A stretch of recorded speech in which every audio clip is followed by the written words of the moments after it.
Alright, so I have a texture pack, and I changed all of these textures to be just a little bit different. Here, I'll show you.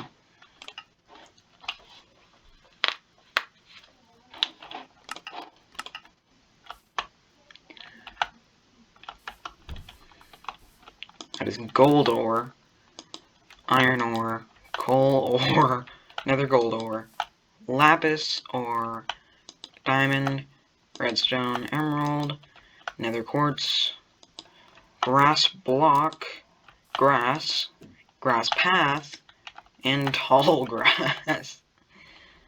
Also, I will be adding a lot more to this. It's not just gonna be this.